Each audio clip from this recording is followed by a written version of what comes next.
ब्रह्मांड का अंत कैसे होगा? पिछले प्रमाणों के अनुसार हम जानते हैं कि जो कुछ भी शुरू हुआ था उसका अंत भी होगा, लेकिन क्या हमारे ब्रह्मांड के लिए भी यह लागू होता है? कभी सोचा है कि इस अंतरिक्ष का भाग्य क्या होगा, या इस ब्रह्मांड का अंत कैसे होगा, या ब्रह्मांड हमेशा के लिए रहेगा, या कब ऐसा होगा कि ब्रह्मांड का अंत हो जाएगा? खैर, अभी के लिए तो हम सुरक्षित हैं। जिस तरह से ब्रह्मांड का विस्तार हो रहा है, कम से कम 2.8 बिलियन वर्षों से ऐसे ही विस्तार हो रहा है। इसके अलावा इस ब्रह्मांड के समाप्त होने की कई संभावनाएं हैं। तो हेलो फ्रेंड्स, मैं हूं आर्यन एक नए टॉपिक के साथ, how will the universe and. तो आप वीडियो को लास्ट तक जरूर देखिएगा, और अगर अभी तक आपने चैनल को सब्सक्राइब नहीं किया तो चैनल को सब्सक्राइब जरूर कर दीजिएगा। हम हमेशा से जीवन और ब्रह्मांड के विकास से जुड़े रहे हैं, इसलिए हम हमेशा इसके नए सिद्धांत लेकर आते रहते हैं। आपको याद होगा, बचपन में हम बिग बैंग थियरी के बारे में पढ़ते थे। यह कितना आकर्षक था। इतने सितारों, आकाशगंगाओं और ग्रहों के गठन की खूबसूरती को कितने अच्छे से समझाया, लेकिन उन कहानियों को पढ़ते हुए ब्रह्मांड के अंत के बारे में कभी नहीं सोचा। यदि आप मेरे जैसे हैं और जिज्ञासु हैं कि ब्रह्मांड कैसे समाप्त होगा, तो इन तथ्यों को जानने के लिए अंत तक जरूर बने रहिएगा। तो सबसे पहले आइए जानते हैं कि ब्रह्मांड का निर्माण कैसे हुआ। Creation of universe.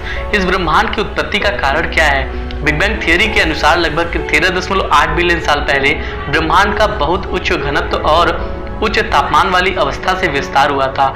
जैसा कि यह पूर्ण रूप से ठंडा हो गया, इसने उप परमाणुओं, कणों का निर्माण किया, फिर परमाणु, और अंत में ये ग्रह और तारे बने। जब से ब्रह्मांड का जन्म हुआ है, जब से बिग बैंग ने ब्रह्मांड का विस्तार किया है और दिन प्रतिदिन बढ़ता जा रहा है, अब जो सवाल उठता है वह है कि हम कैसे जानते हैं कि ब्रह्मांड का विस्तार हो रहा है। वैसे किसी व्यक्ति के लिए यह सोचना सामान्य बात है कि यदि कोई वस्तु विस्तार हो रहा है तो वह बाद में अधिक जगह घेरता है। ब्रह्मांड के बारे में ऐसा सोचने का मतलब है कि यह एक बड़ी जगह में निहित है और इसका विस्तार होने की वजह से यह अधिक से अधिक जगह घेरेगा।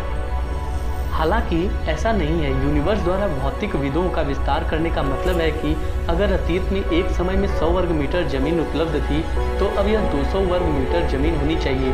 सामान्य शब्दों में अंतरिक्ष के बाहर कुछ भी नहीं है जिसमें यह समय के साथ अधिक से अधिक बढ़ रहा हो। ब्रह्मांड का विस्तार 68 किलोमीटर प्रति सेकेंड एक अतरंजितीय दर पर होता है। जैसा कि हम जानते हैं, ब्रह्मांड सीमित है और अधिक से अधिक विस्तार कर रहा है। तो आप आश्चर्यचकित हो सकते हैं कि क्या ब्रह्मांड के किनारे स्थित हैं? यह कैसा दिखता है? ब्रह्मांड के बाहर कौन कौन सी चीज़ें हैं? और यदि हम अंतरिक्ष के बाहर देख पा रहे हैं, तब हम यह देख पाएंगे कि यह सब कैसे शुरू हुआ था। अवलोकनीय ब्रह्मांड का किनारा क्षितिज के समान है, जिसे हम एक समुद्र में देखते हैं। जब आप वहाँ पहुँचते हैं तो आप एक दृश्य देखते हैं जो आपके द्वारा देखे गए दृश्य से भिन्न नहीं होता है, और यह कभी भी विस्तारित होने वाले ब्रह्मांड के कारण होता है। द्रव्य ब्रह्मांड के चारों ओर फैला हुआ है, और जैसे जैसे यह फैलता जा रहा है, इसकी सग्रम एंट्रोपी भी बढ़ती जा रही है।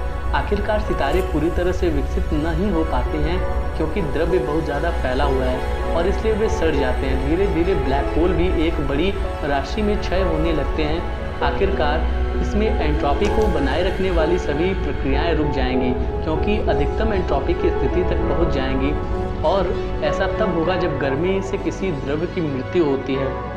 अंतरिक्ष हमेशा से ही हमारे लिए एक अज्ञात दुनिया रही है। शुरुआत से ही हम हमेशा जीवन और ब्रह्मांड के विकास से जुड़े रहे हैं, इसलिए हम हमेशा इसके बारे में नए सिद्धांत लेकर आते रहते हैं।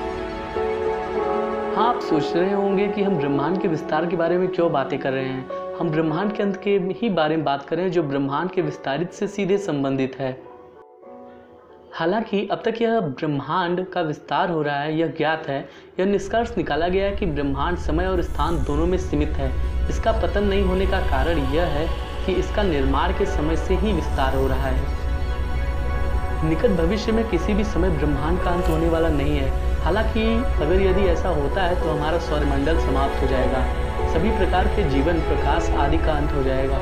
अगले 4-5 बिलियन वर्षों के लिए कोई अन्य बड़ी घटना देखने के लिए कोई भी आसपास जीवित नहीं रहेगा। इसमें कोई संदेह नहीं है कि आगे एक अंधकारमय भविष्य है, और इसलिए हमें समय का सर्वश्रेष्ठ बनना चाहिए जो अभी हमारे पास है।